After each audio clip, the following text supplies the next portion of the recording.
A 700-foot ship, a Category 4 hurricane, and a captain sailing blind. In 2015, the El Faro vanished with 33 lives. The wreck lies deeper than the Titanic. But the ship didn't just sink, it was erased. To find out why, we have to recover the one thing the ocean tried to hide: the voice of the dead. In the 21st century, ships do not just vanish. We have satellites that watch every inch of the globe. We have radar that sees through the dark. We believe we have conquered the ocean. But on October 1st, 2015, the impossible happened. The SS El Faro, a 790-foot American cargo giant, loaded with hundreds of shipping containers and automobiles. It sailed out of Florida and straight into the mouth of a monster, Hurricane Joaquin, a Category 4 storm with winds screaming at 140 miles per hour. One minute, the ship was a blip on the radar. The next, it was gone. 33 lives, 700 feet of steel, erased. No one knew why a veteran captain would steer into a kill zone. The answer lay 15,000 feet down, locked inside a tiny orange capsule that held the only thing left of the crew: their voices.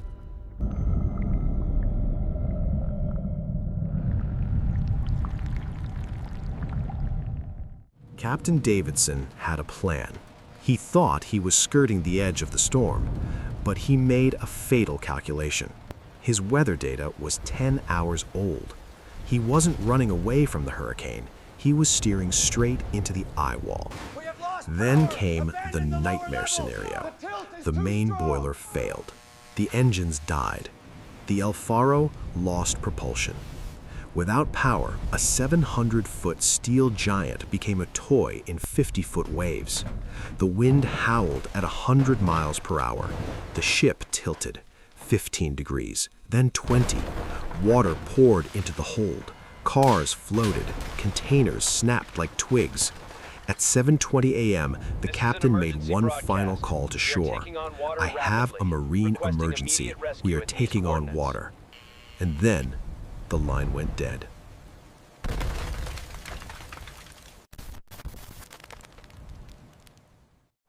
Storm cleared, but the ocean kept its secret. For weeks, the NTSB searched a debris field the size of a city. They weren't just looking for a ship. They were looking for a needle in a haystack 3 miles down, 15,000 feet, deeper than the Titanic. Finally, the side-scan sonar painted a picture in the dark. The El Faro was sitting upright, intact. It looked like it was still sailing on the bottom of the ocean. But as the cameras moved closer, the investigation hit a wall. The hull was there, the cargo decks were there, but the top 2 decks were gone.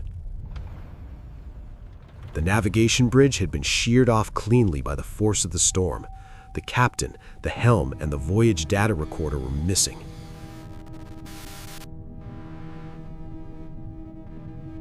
The ship was a tomb without a head. Without the black box, there were no answers, only theories. So they went back. A second mission. The target? A capsule the size of a coffee can. The search area? A debris field the size of a city, hidden in total darkness. ROV cameras scanned thousands of objects. Every pipe looked like a mast. Every piece of rust looked like the recorder. Days blurred into weeks. The pressure to find the truth was crushing. Then, a flash of orange, 500 yards from the main wreck, half buried in the silt. It was there. But the victory was short-lived. The capsule was still bolted to the ship's steel mast, a beam weighing 5 tons. The ROV pushed, it pulled, it didn't move an inch. They were inches away from the voices of the crew, but they had to leave them behind.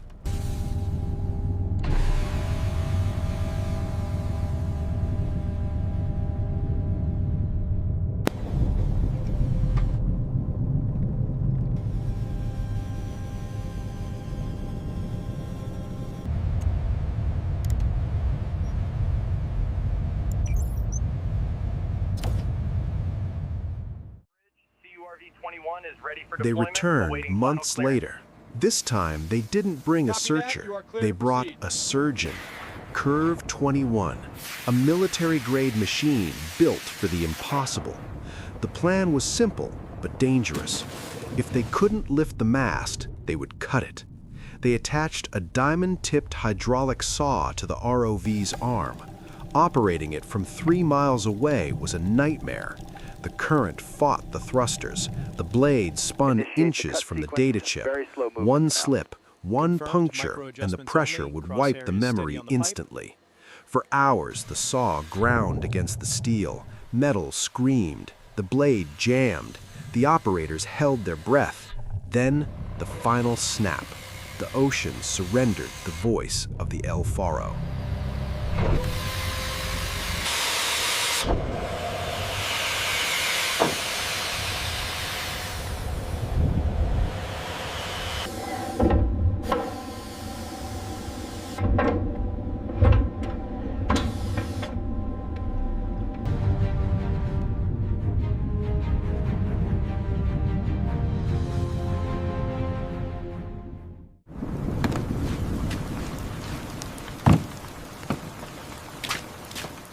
The capsule arrived at the NTSB lab in Washington, sealed in a cooler of seawater to prevent corrosion from accelerating in the air.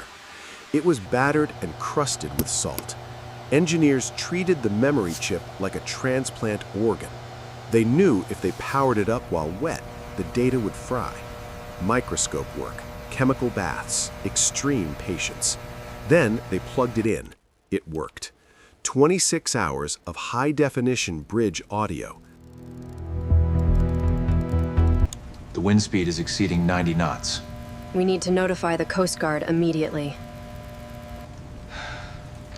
Okay, maintain course 225. 225, sir. The list is increasing. We are managing the situation. The alarms are going off. We have a hull breach. The satellite image is wrong. We're right in the eye wall. Maintain course and monitor the bilge. The containers are shifting, sir. We have a hull breach. All hands, brace for heavy impact now.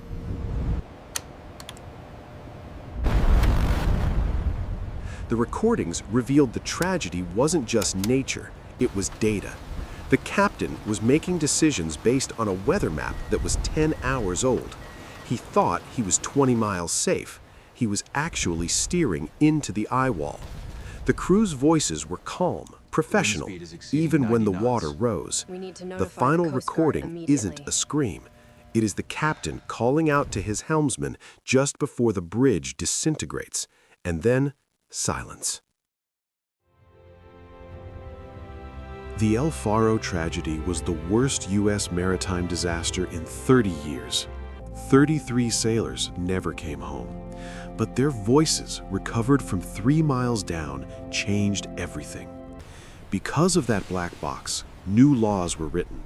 Ships now carry open lifeboats. Weather data is updated in real time. The black box didn't save the crew of the El Faro, but it might save the next ship that sails into the dark. Today, the wreck lies silent at 15,000 feet, a steel monument to the power of nature. The ocean is a highway, but it is also a graveyard. It demands respect, and it keeps its own counsel. For the 33 souls who sail forever, fair winds and following seas. Subscribe to the channel and never stop respecting the deep.